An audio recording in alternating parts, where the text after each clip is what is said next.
I'm going to go ahead and start our introduction so we can stay on schedule. Welcome to Protect Geauga Parks Spring Series webinar. I'm Barb Hardington. I'm with Protect Geauga Parks. And behind the scenes, we have Ann Jacobson working the technology. So thank you in advance, Ann. Some quick housekeeping. The presenters have asked for questions and answers to be posted now or for the next couple minutes or later in the program. We'll turn that off in between, and they will be answering the questions after they do their presentations. So if you have questions that you would like to put in, go ahead and put them in now. In the chat, you can put questions that happen spontaneously while during the presentation. So feel free to use that feature as well. I want to give a little bit of background on Protect Geauga Parks, and then we'll be able to move into much ado about fracking. Some quick, Protect Geauga Parks is a not-for-profit conservation organization. It is a C4 organization formed in 2015. Our mission is to support, promote, and actively campaign for conservation, preservation, and protection of nature as the primary mission of our parks. We've expanded that mission in reality to include promoting, supporting, and actively campaigning for conservation, preservation, and protection of nature in our county, in Northeast Ohio, and perhaps in the world. We work to fulfill our mission by doing two things. We work on advocacy for protection of our natural resources and education in events such as this. Without education into the conservation challenges, we'd be unaware of the threats to conservation. So this forum is really, we're looking at both arms that we participate in, both advocacy and education. One of the threats to conservation in our area occurred in February, when we learned that Akron City Council was entertaining a proposal to sell the mineral rights under Ladue Reservoir to a newly formed drilling company for the purpose of fracking. Protect Geauga Parks joined forces with a number of other conservation organizations, particularly with activists in the Akron area and other conservation groups as well. Many interested people in surrounding counties contacted many officials, both in our townships and in Akron City, to advocate directly for opposition to that proposal. The proposal has been withdrawn for now, and we remain vigilant. But we were able to join forces with other organizations and really network on that activity. As we were trying to learn more about how Ladue Reservoir became the water source for the city of Akron, we came across an article in Akron Life and Leisure magazine, written in 2010. It was titled From Crisis to Cleanliness by Shelley Blundell. And so a shout out I have to give now to local journalism. We would not have found that if it was not the local Akron Journal. She wrote about the water supply and how it came to be drawn from more than 19,000 acres of land in the upper Cuyahoga River watershed and became stored in 4 reservoirs in Portage and Geauga County before becoming the drinking water for the city of Akron. We were happy to locate this author and bring her to our program this evening. So it is my pleasure to introduce Dr. Shelley Blundell. She's an assistant professor in journalism and communication at Youngstown State University. Prior to moving full-time to academia, she was a freelance writer and worked previously for 1590 AKR Rubber City Radio, where she covered then Akron Mayor Don Pasquale's 2008 bid to privatize and lease Akron's sewer system. So she was doing investigative journalism way back before any of us had become organizations. She encourages her students now to tackle in-depth investigative stories on critical community issues. And we have a co-presenter tonight, one of her students, Alyssa Lutker, a recent graduate. As a student, Alyssa wrote about environmental impacts on communities, including a story on the effects of fracking in the Mahoning Valley. She's a part-time freelance writer working towards a communication and outreach position with an environmental nonprofit organization, and she wants us to tell you that she's currently for hire. We look forward to our presenters helping us understand the connection to Geauga County's Ladue Reservoir and how even one small fracking-related leak could poison more than 250,000 people and negatively affect Ladue's ecology and its surrounding natural resources for years to come. On that cheerful note, we welcome Shelley Blundell and Alyssa Lutker. Thank you very much for that introduction, Bob. I am going to go ahead and share my screen so that we can start talking about the potential for fracking related issues should fracking ever be revisited at the Ladue level.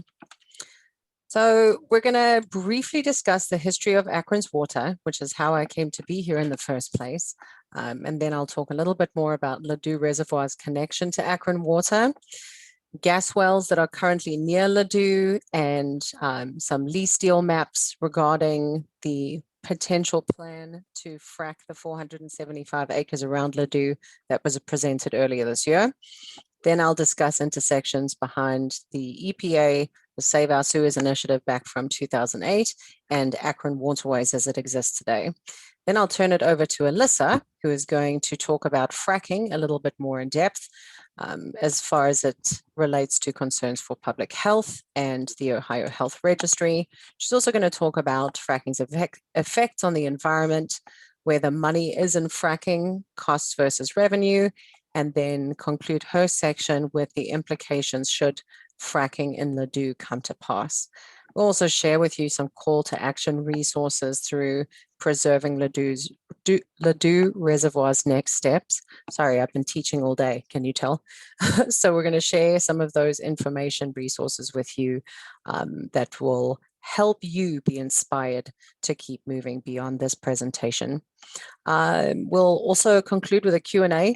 In the interest of full transparency, neither Alyssa nor I are experts in Akron's water system nor fracking. However, we have both spoken to a lot of experts in both of these areas, me over the course of my career and Alyssa in the investigative journalism work she did for almost a year. And if we don't feel qualified or professional enough to answer a question that you ask us, we will share that with you, but we will also share some pathways to resources with you where you could potentially find an answer. To give you a brief summary of today's presentation before we begin, please understand that Ladue Reservoir is the largest of 4 water sources from which the Lake Rockwell water purification plant has drawn water for Akron and its surrounds since 1962. As such, its water quality has a direct effect on more than 300,000 Northeast Ohioans. Further east, fracking's negative effects in the Mahoning Valley, which is what Alyssa will discuss, can be seen in the decline of the area's air and water quality, which directly impacts the health and safety of area residents and its agriculture and ecosystems. Given the recent bid by Akron City Council to frack Ladue, examining the reservoir's Akron Waterways connection and the impacts of fracking in the Mahoning Valley may help explain how even one fracking-related leak could poison more than 250,000 people and negatively affect the Ladue's ecology and its surrounding natural resources for many years to come. One final note, today is World Water Day.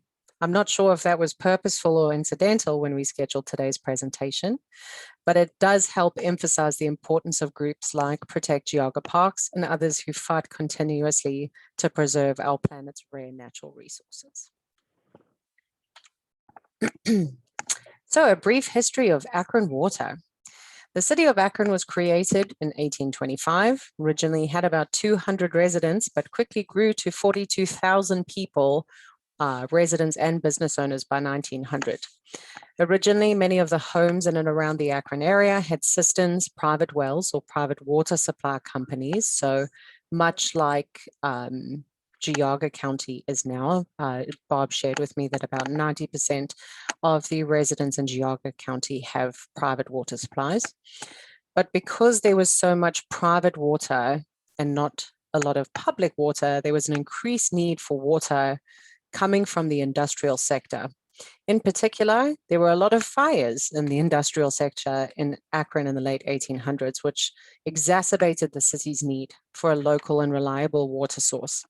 One such event was 1869. The East Market Street fire burned down all of the buildings between High and Main Streets, and this included Akron City Hall, I believe.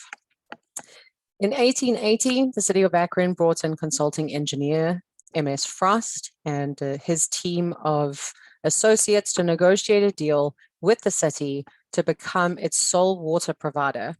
And this made headway on creating a publicly accessible water supply.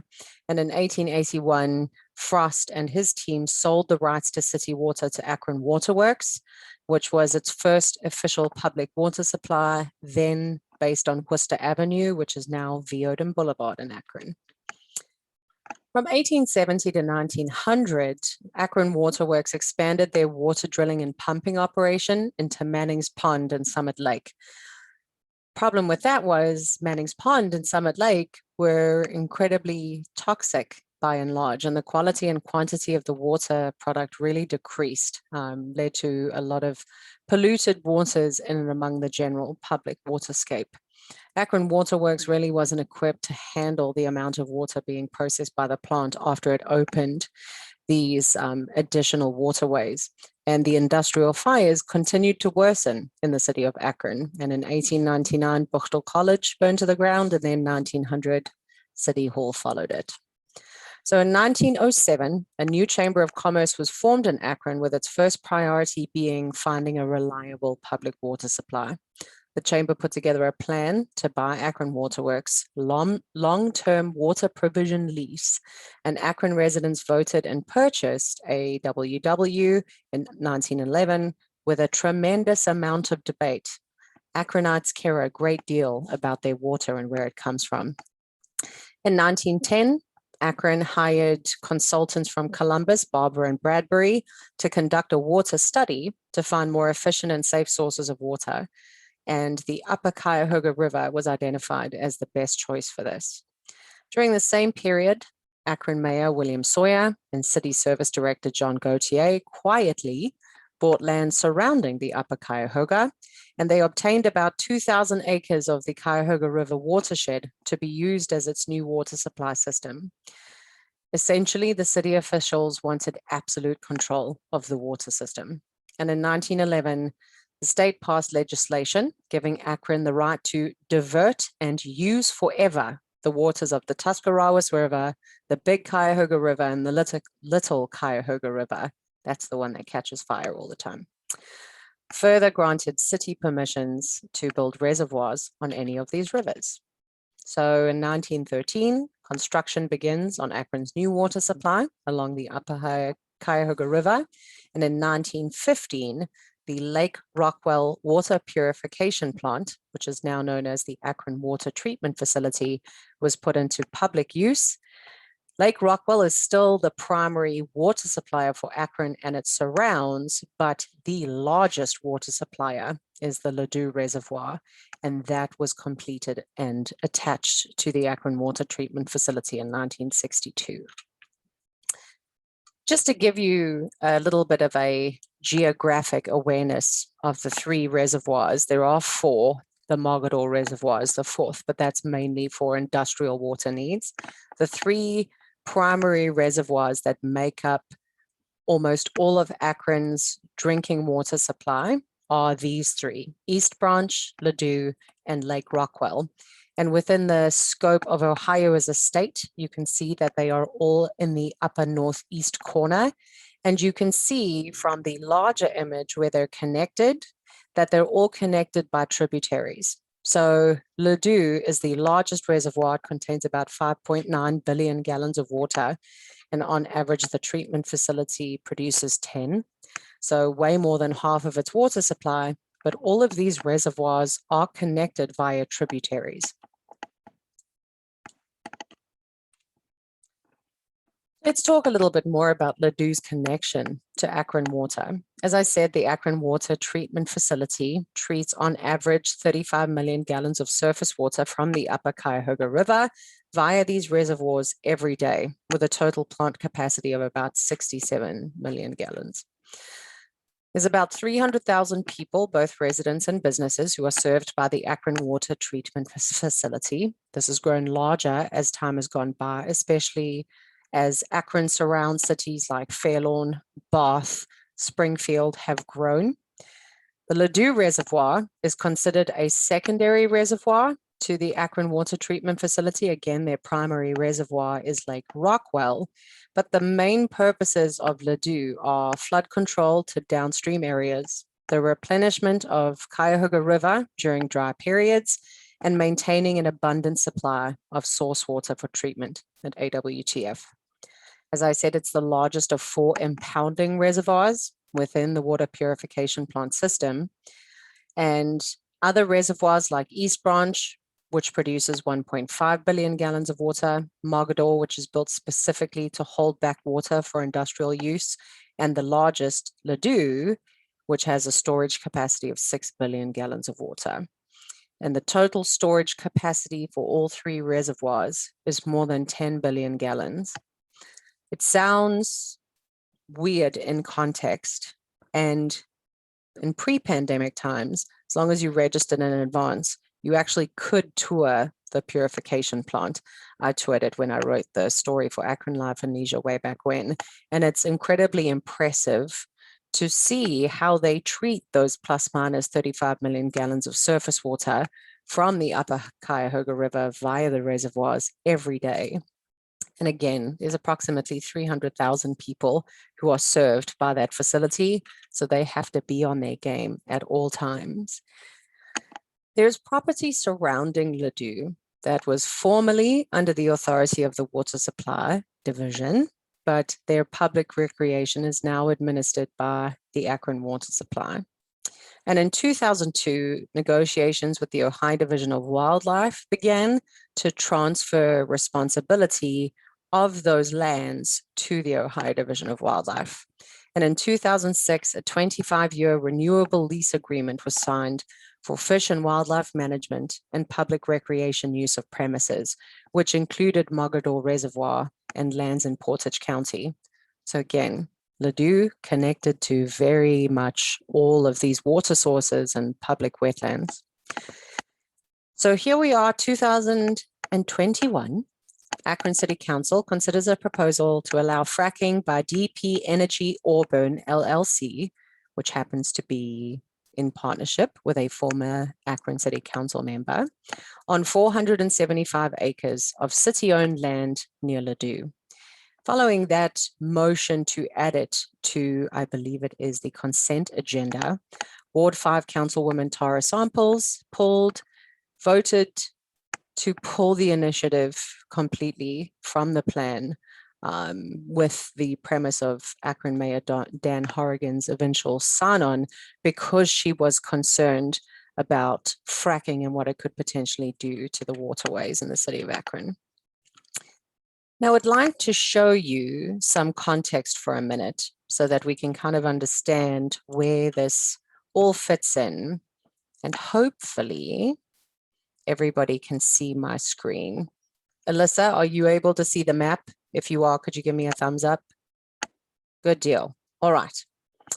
So just to give you some context right now, there's a very strange relationship that is had in a lot of different counties in Ohio in terms of who is and who isn't allowed to engage in private fracking deals.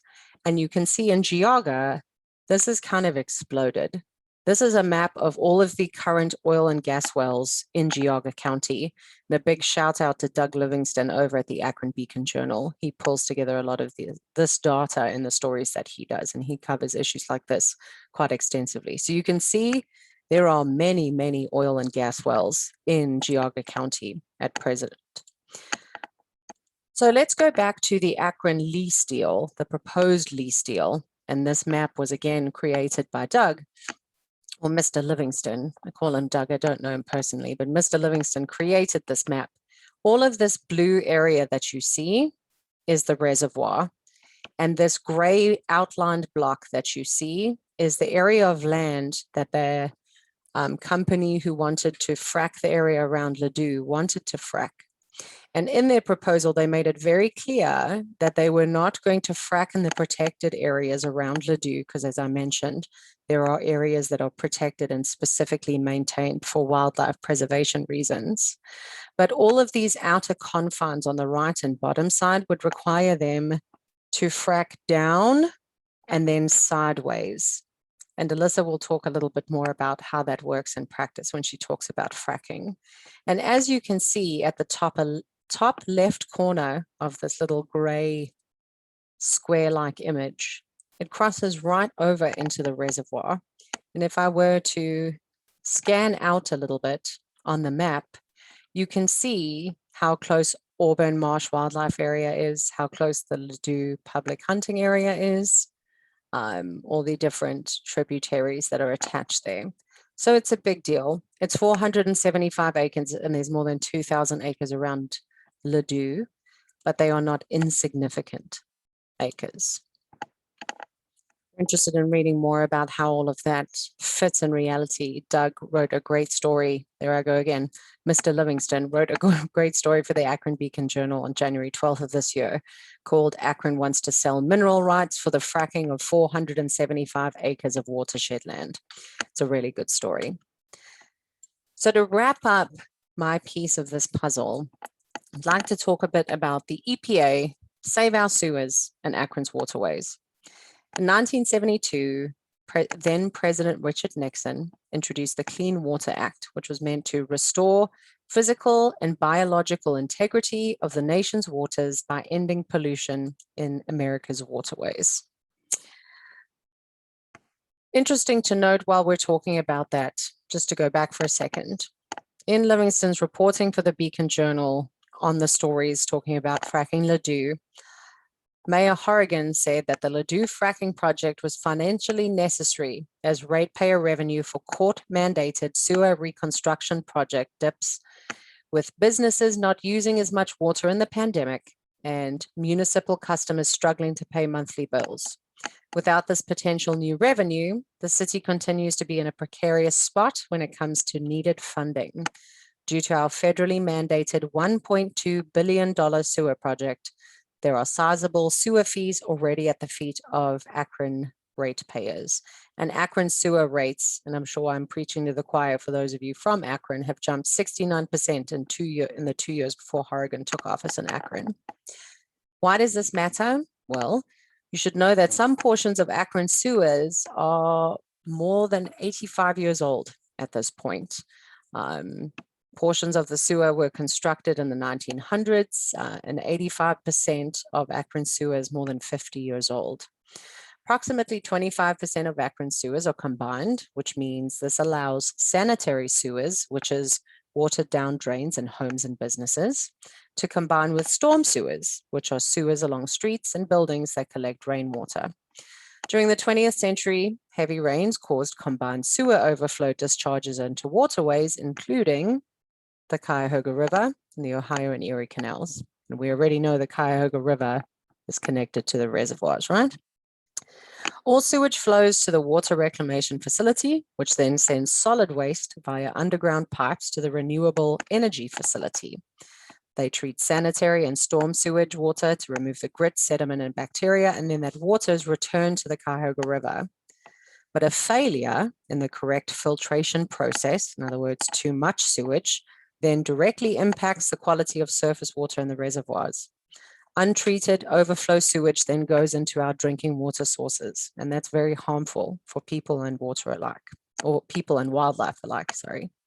So going back to Nixon, Nixon is very aware as a proponent of the EPA that a need to restore the physical and biological integrity of the nation's waters is needed, and to end pollution in America's waterways. So the Clean Water Act is passed to that end.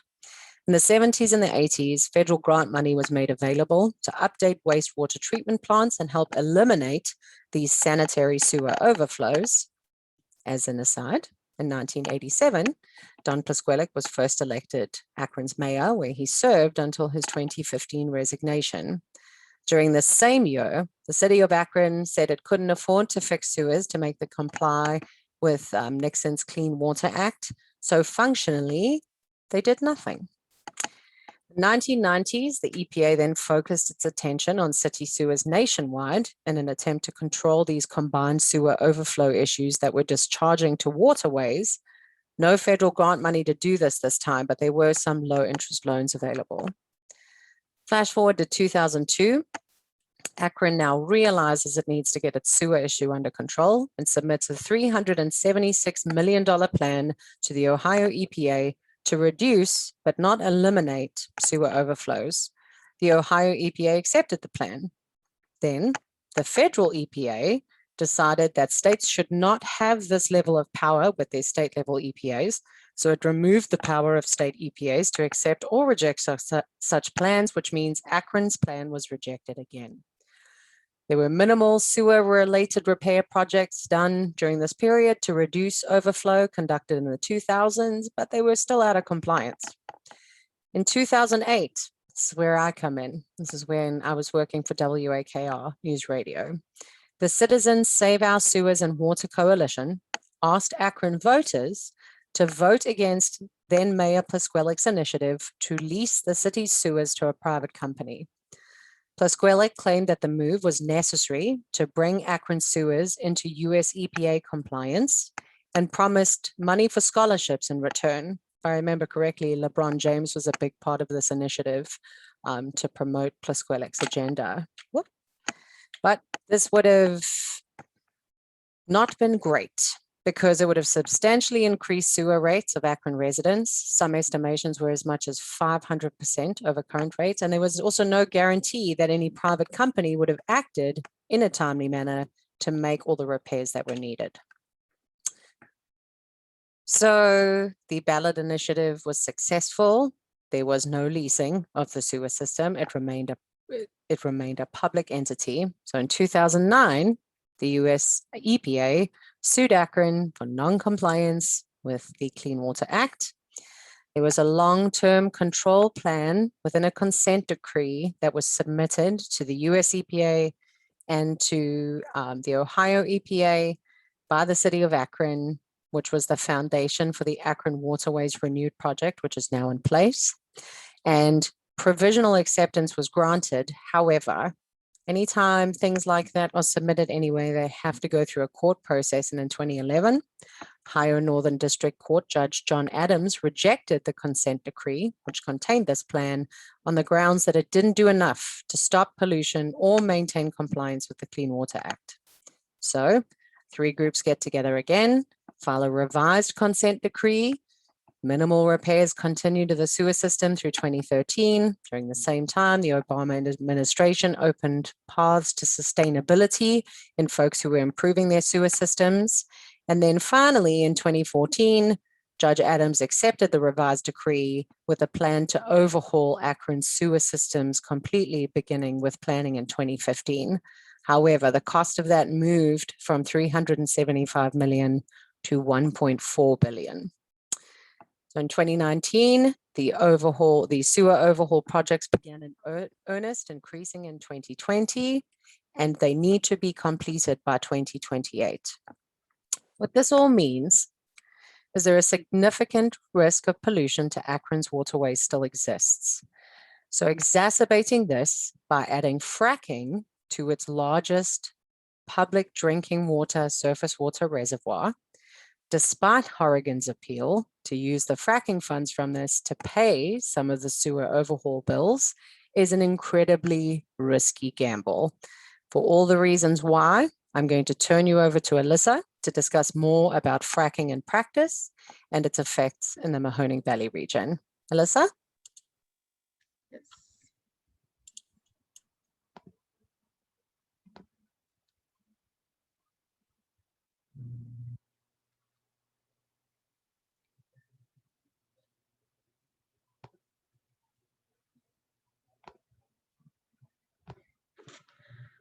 Hi, so fracking, to help you understand what it is if you aren't familiar with it. Fracking is a drilling technique used to capture gas and oil below the surface for energy production.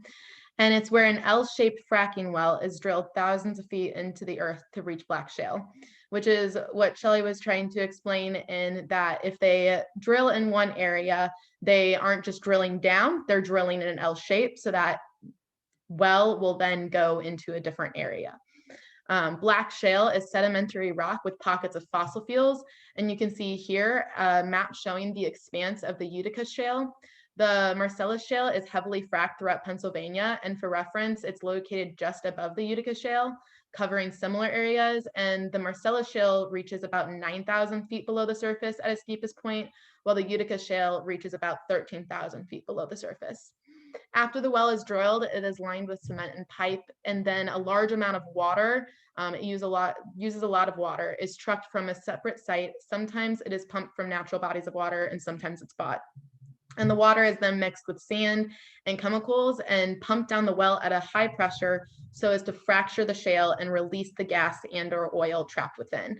And to help you understand, I have this image here. You can see how it goes down in an L shape.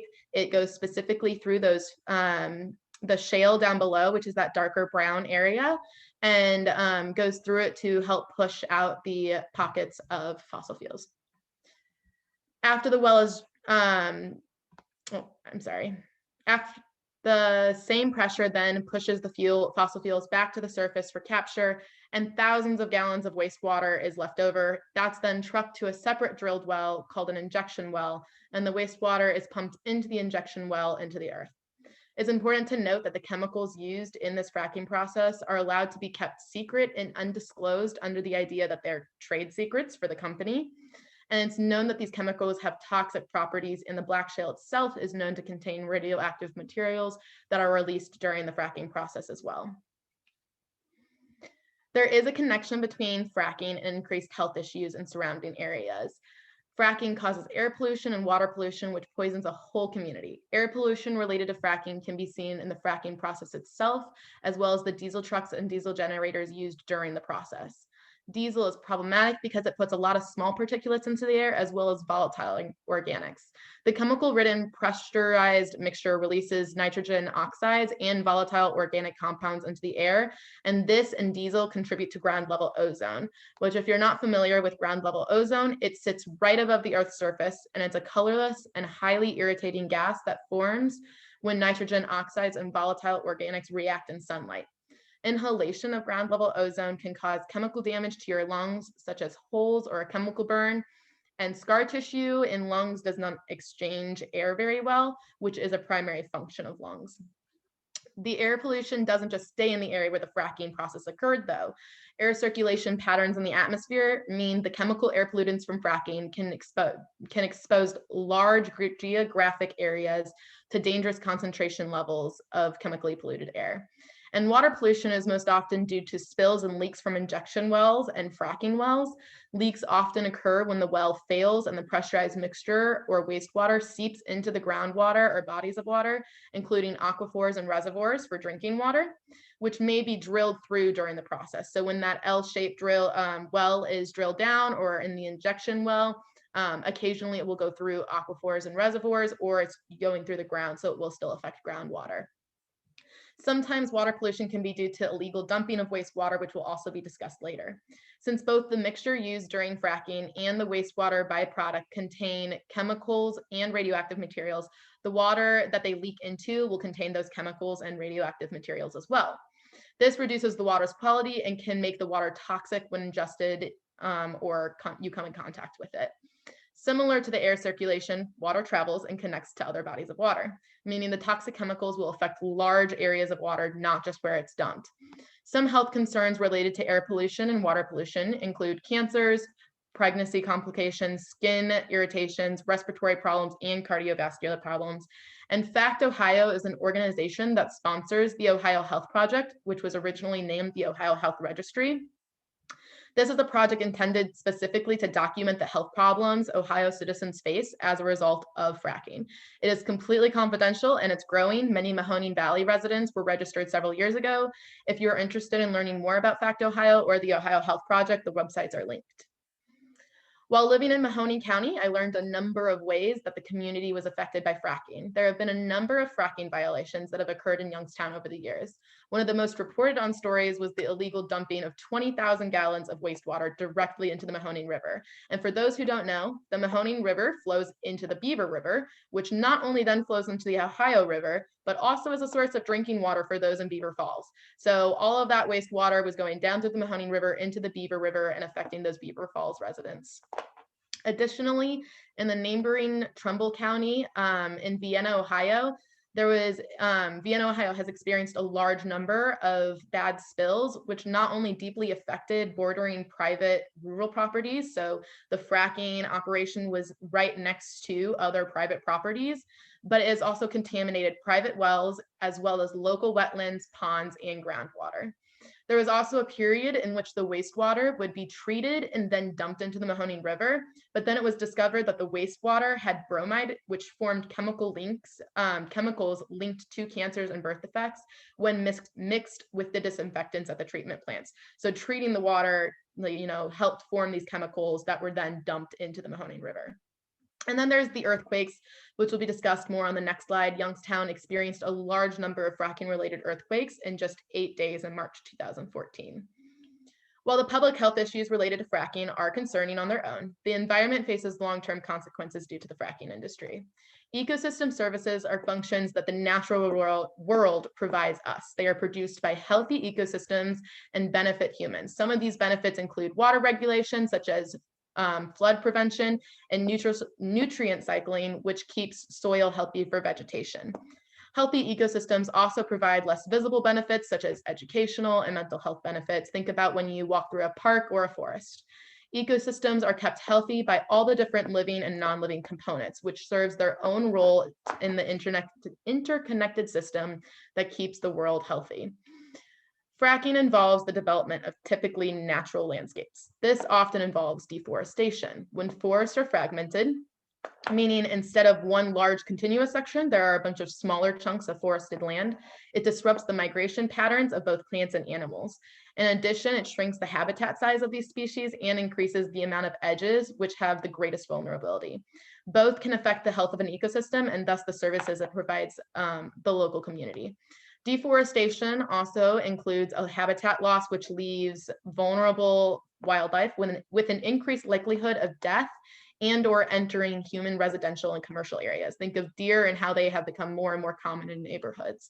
Loss of habitat may not just be deforestation though. If water is being pumped from bodies of water for fracking, it affects aquatic species which provide ecosystem services as well, including cleaning the water. Those species that don't die off from habitat loss may still die from ingestion or exposure to toxic wastewater due to spills or leaks. Wildlife are greatly affected by fracking, and the loss of a species means the loss of the role they played in their ecosystem. In addition to the more localized environmental effects, fracking also contributes to global warming. Fracking increases the amount of methane in the atmosphere, and methane is the most potent of the greenhouse gases due to its high heat trapping ability. The last environmental effect I will discuss is the increase in earthquakes due to fracking. Earthquakes are caused by a slip on a fault, which a fault is a fracture between two blocks of rock. Right now we're talking about below the Earth's surface. When the pressurized mixture is sent down, it can increase the pressure on a fault already below the Earth's surface, causing a slip and triggering an earthquake. Between March 4th and March 12th, 2014, Mahoning County experienced 77 earthquakes ranging in magnitude from 1.0 to 3.0. They were found to be fracking related. Fracking has economic appeal because of the promise of more jobs and employment opportunities. It also means there is potential for a greater supply of gas and oil, which would cause lower prices for consumers. However, these economic benefits come at a greater cost. The first thing to consider is the cost for repairs and maintenance of fracking infrastructure. It is found that 5 to 7% of new wells leak from the beginning, and then over time, the percentage of leaking wells increases to 30 to 50%. This requires a lot of repairs and maintenance in order to keep the infrastructure in order. You can see here pictures of one of the spills in Vienna, Ohio from Frack Free America National Coalition. When a spill occurs, there are costs for cleaning up the spill. In addition, when a well is abandoned, it is supposed to be capped. Capping wells can be expensive. An estimated $730,000 was spent per well to cap 3 different wells in Pennsylvania, and sometimes this expense can even fall upon taxpayers.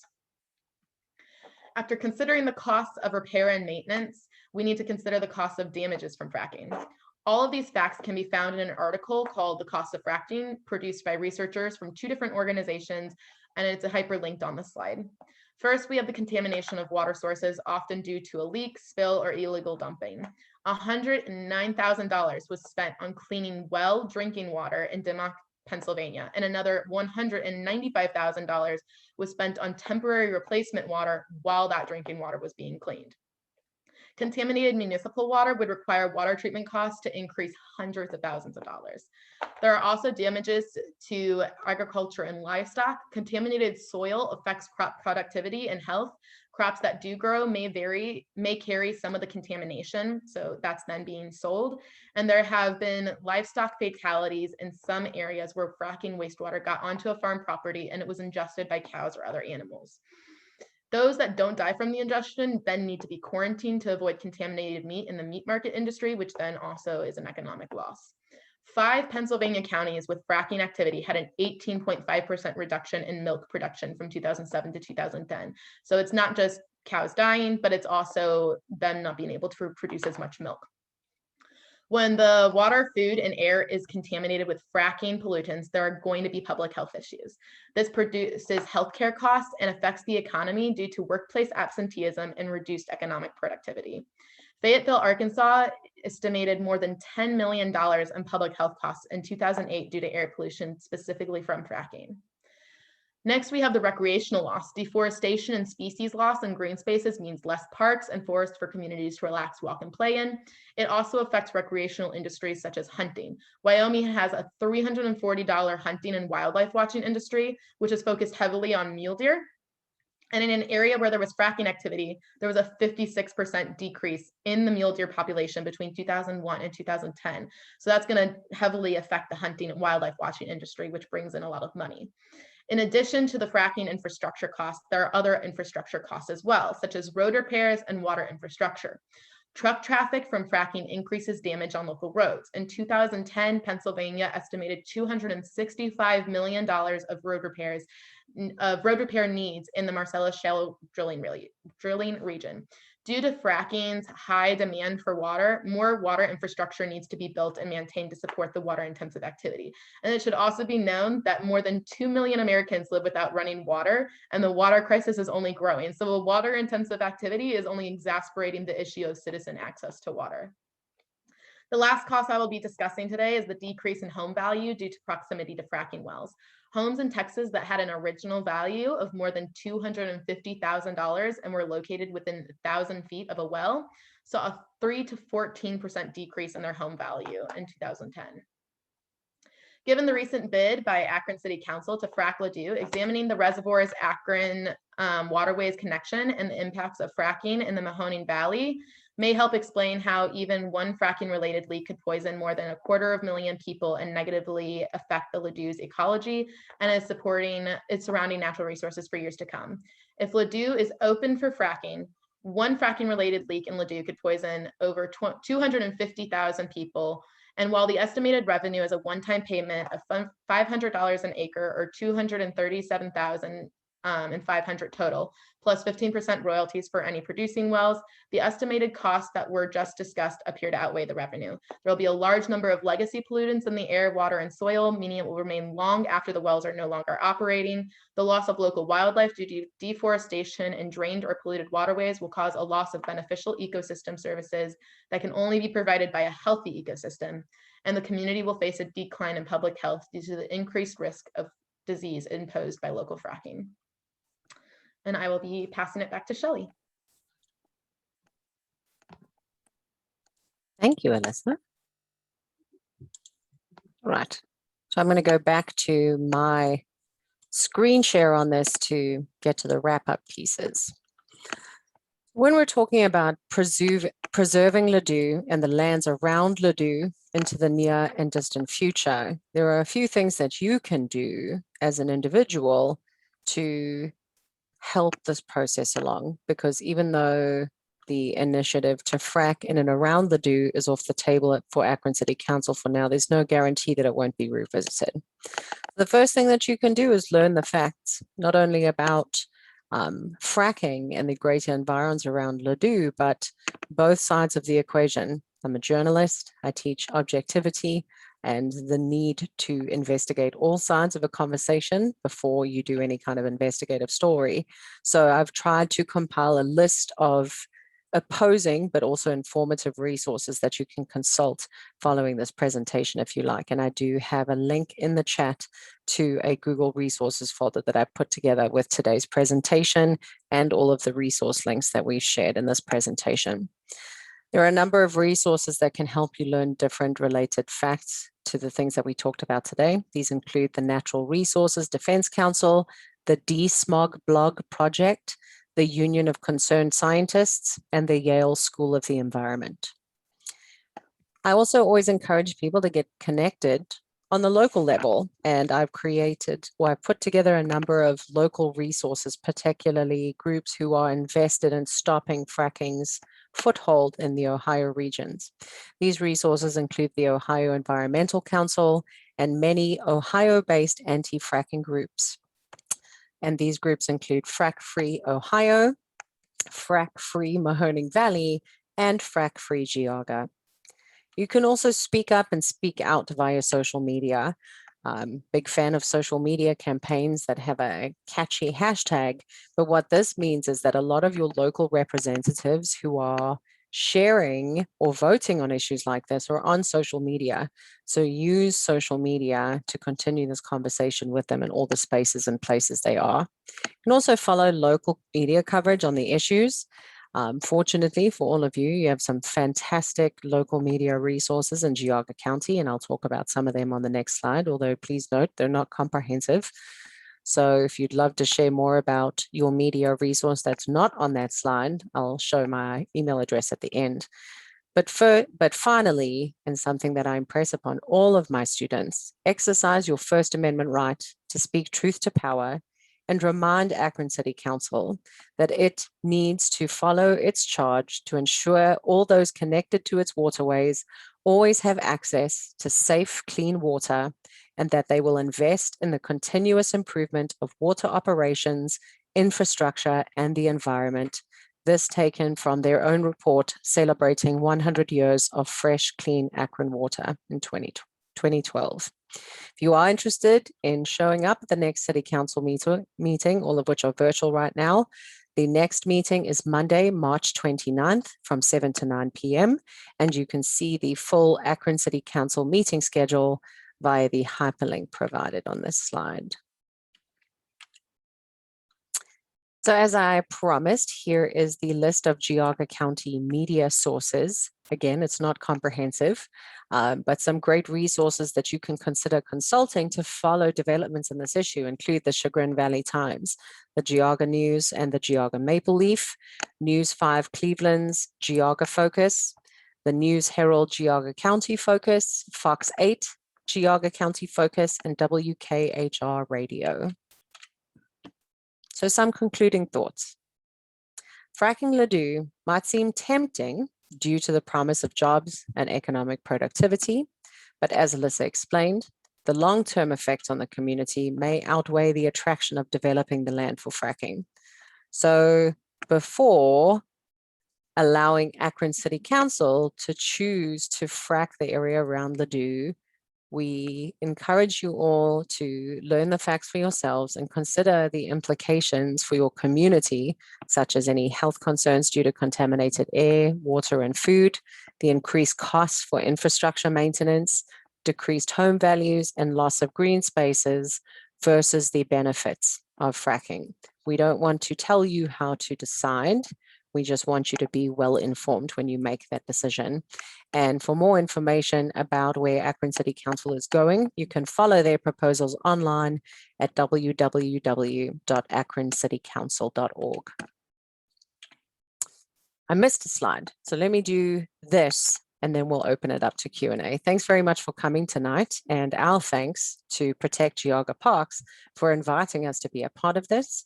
If you have follow-up questions for myself or Alyssa, both of our email addresses are there, or you can visit the Much Ladue About Fracking presentation resources folder on Google Drive, and you will find the presentation from this evening and all links referenced today in the reference slides.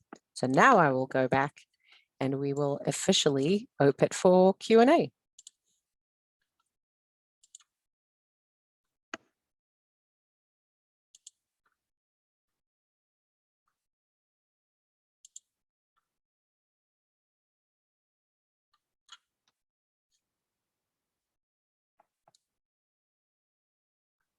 Okay, so I'm seeing a couple of questions in the Q&A box. Deborah Shanklin saying, can Akron City Council actually stop fracking? I don't believe any level of government below the federal level can prohibit it.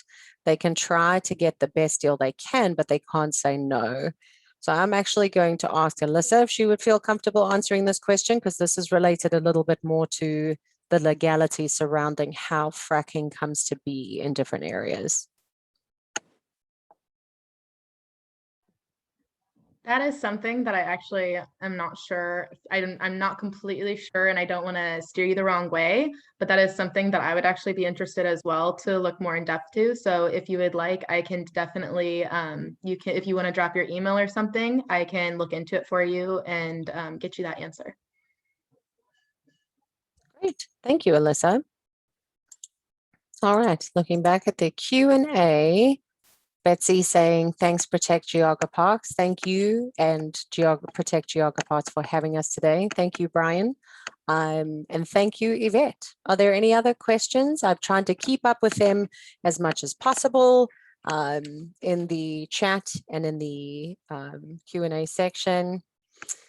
Seeing Betsy saying Akron doesn't have to allow it on land it owns, right? But also local governments can't regulate if private owners do decide to allow. To a certain extent, yes. So particularly around Ladue, and if you remember me saying earlier on in the presentation, a lot of what was being done early on in the days of finding a clean water supply, the city of Akron and the mayor and different councillors were quietly buying up land around the Cuyahoga watershed area. And when legislation was later passed that gave them the ability to divert and control forever this land, that meant that if any entity like a fracking company wanted to come in, that they would have to go through the city of Akron in order to be able to be a part of this. So Akron absolutely does not have to allow a fracking company on land that it owns, because within the parlance of government, it is the residents of that city who own that land, which is why the city can't just agree. They have to put it open for public discussion and presentation. So that's part of it. And then in terms of local governments not being able to regulate if private owners do decide to allow, to a certain extent, that's also correct. I don't know all the ins and outs of it, and it's got something to do with how much your particular land parcel is considered private. But there are a number of different resources that Alyssa and I shared in that folder that share different perspectives on that issue. So if you're interested in finding more about the private allowance issue, please do check out those resources. Deb saying another is the Community Environmental Legal Defense Fund. Absolutely. Thank you for sharing that. How did Akron acquire the land under Ladue? Was eminent domain used to take the land? I believe they may have bought it, Shelley. So there was, great name, by the way. I believe that it was very much a part of that acquisition process. And I believe it was actually put into place by Wendell Ladue himself. Seeing Alyssa, another person with a great name in our attendees, saying that the Akron Devil Strip has been doing reporting on this as well. Yes. And if you wondered why I included the little aside into the sewer discussion, this is part of why. All of this is inherently linked. So both Doug Livingston at the Akron Beacon Journal and the Devil Strip have been doing a lot of really detailed, in-depth reporting on this issue. But you can also find detailed briefs from the city of Akron related to the history of Akron water in that resources folder we shared, if you want to find out more about how Ladue Reservoir became Ladue Reservoir and how Akron acquired the land around it. Seeing Donna saying Akron doesn't pay property tax right now. If they lease the land for fracking, can they be forced to pay taxes? I'm not entirely sure I understand that comparison, because I don't believe a city has to pay property taxes on land it owns. And it's my understanding that they own Ladue and about 2,000 acres of land around it. If they lease the land for fracking, it would be the fracking entity that would have to pay a certain amount of revenue. And that was part of the incentive that prompted Akron City Council to put it on the initiative for consideration in the first place. As far as leasing the land for fracking, can the city of Akron then be forced to pay taxes? That is above my pay grade. And I'm really sorry, Donna. But again, that's an excellent question to ask at Akron City Council at one of its upcoming meetings. Just checking to see if I have missed any comments on extraction fees in Ohio and how they artificially make fracking seem cost effective. That might be an Alyssa question. If I'm going to hand it over to Alyssa and she can say yes or no. And while she's doing that, I think there's an article in our resources that explains it. So I'm going to look for that while we're doing this.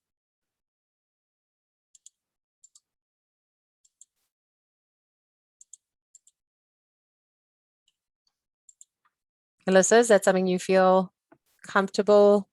Yes, sorry. I was rereading the question to make sure I understood what she was asking. So you're asking how they make fracking seem like a better option compared to other processes to get the gas and oil?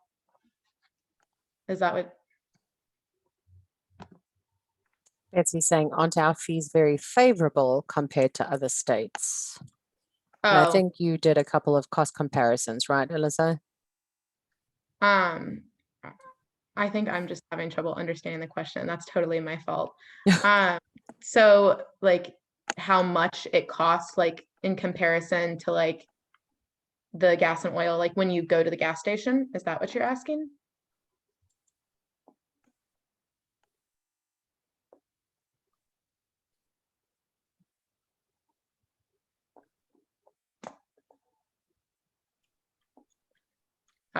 That one I do not know. Because I was going to say, I know that there's a difference in gas prices, but it isn't directly necessarily related to how much. I will be sure to look into that. And I am looking in our Much Ladue About Fracking, all presentation reference links and resources document that's in that folder we shared with everybody, because there is a research article in there that we shared that I think could potentially answer your question. Let's see if it's this one.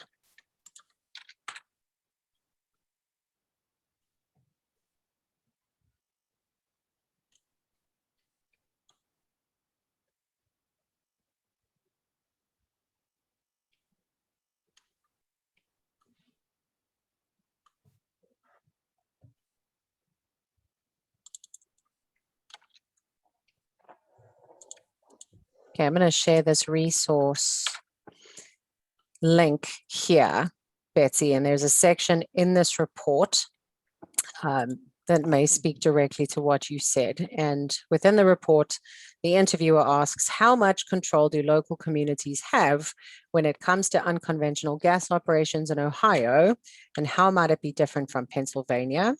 And the person responding says, in Ohio, oil and gas production is governed by the Ohio Oil and Gas Law, which includes a preemption provision.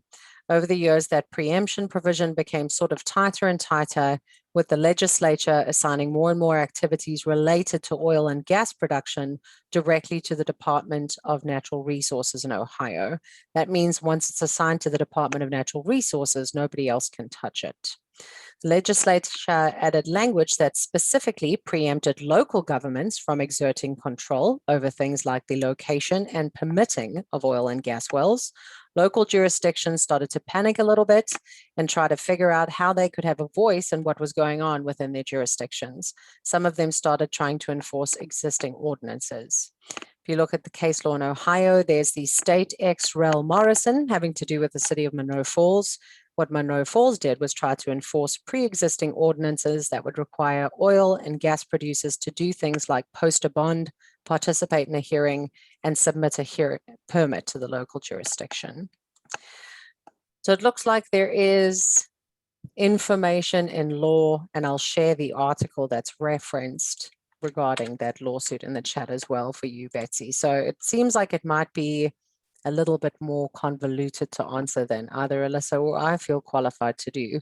But I have no doubt that the answer to your question is somewhere within the resources that we've shared in the folder. And I'm going to go make sure to share that folder link again so that folks have access to it if they would like it.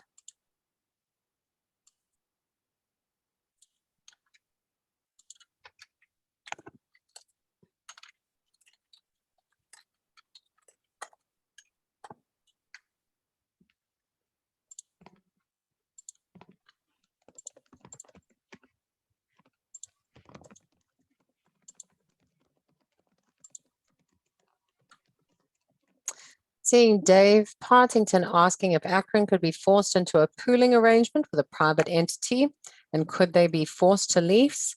It's my understanding that it is possible. One of the articles that is in the resource folder talks about an Ohio community where this has pretty much become the norm, and I'll share that in response to your question, as well as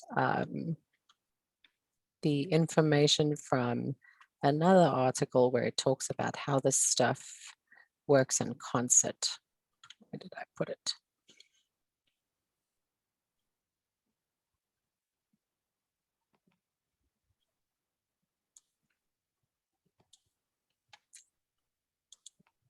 So one of them is the NDRC article, and the other one is from is there a book, Fracking for Dummies? Boy, I wish. I don't know if Alyssa came across anything like that in her research studies, but Dave, for you, I shared one of Doug Livingston's Akron Beacon Journal articles that helps explain this a little bit more. And this actually might be a good one for you as well, Betsy. It speaks to the mineral rights in particular. Seeing Anonymous asking, is there a way to tell if a well is used for traditional drilling versus fracking? Good question. Alyssa, do you know? So the main difference is the use of the water and that's used in fracking. So basically when you have traditional drilling, it's going to be a vertical well. There's not going to be that L shape to it, which when you bend that piping, it's going to have more of a likelihood of failing as well. So that's important to consider. And then the difference is the fracking well is going to be in an L shape, which you can't see those two from like a visibility. I mean, that's underground, so it's a little bit harder for you to tell in terms of underground vision. But because of the fact that traditional drilling does not involve the amount of the amount of water or wastewater that fracking does, you could probably tell by what kind of operations are being done above the surface. So if you see a lot of trucks taking out wastewater and things like that, it's most likely more a fracking well.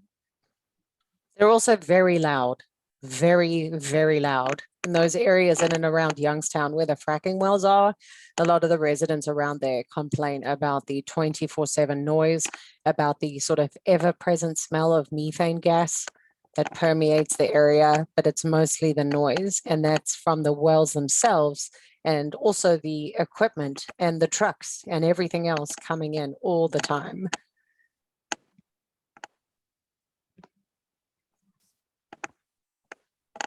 All right, so it looks like things are winding down. So I'll say Alyssa and I will take maybe one more question if anyone has one.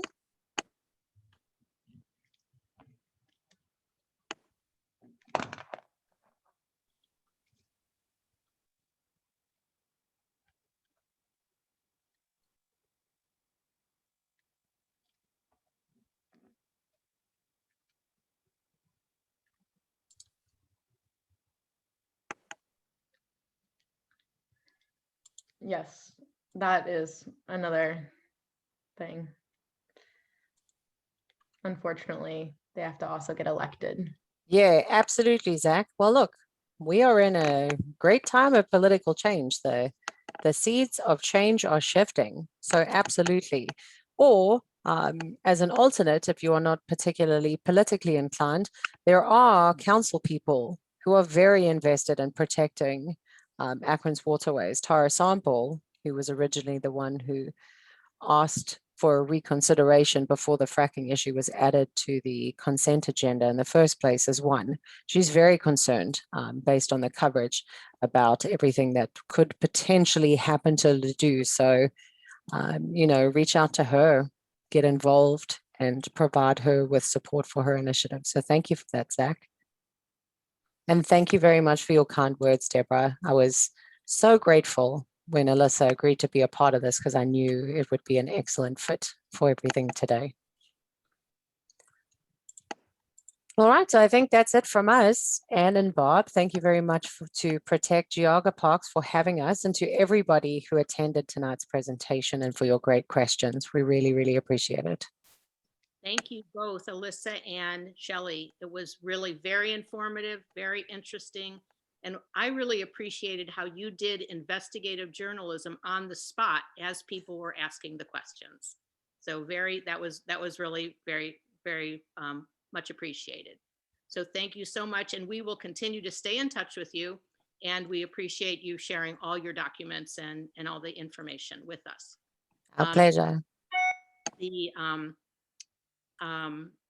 I want to say that Protect Geauga Parks is having another webinar on April 15th. That's a Thursday. That will be Doug Elliott from North Carolina. He is a noted author, herbalist, basket maker, harmonica player, storyteller, and he is going to talk to us about Ohio plants in an incredibly entertaining and interesting way. He's considered a state treasure in the state of North Carolina, and we're very pleased that he's willing to do a program with us. You'll be able to register on our Facebook site, on our website, and if you are on our email list, the pre-registration will be sent to you. So that will be coming out later this week. I think it's on Facebook now, but the other ones will come out later this week. So not to be missed. And for any questions that you may have that haven't been answered tonight or that have piqued your interest, you can email Protect Geauga Parks at info.protectgeaugaparks@gmail.com. And I believe that's up on one, there it is on one of the slides, as well as the Facebook and the website. So I'm going to wrap this up. Thank you to everybody who came this evening. Much appreciated. Alyssa and Shelley, again, thank you. And thank you for managing the controls there so smoothly. And we wish everybody a happy spring. Hope everybody stays healthy, and we'll see you on the trails.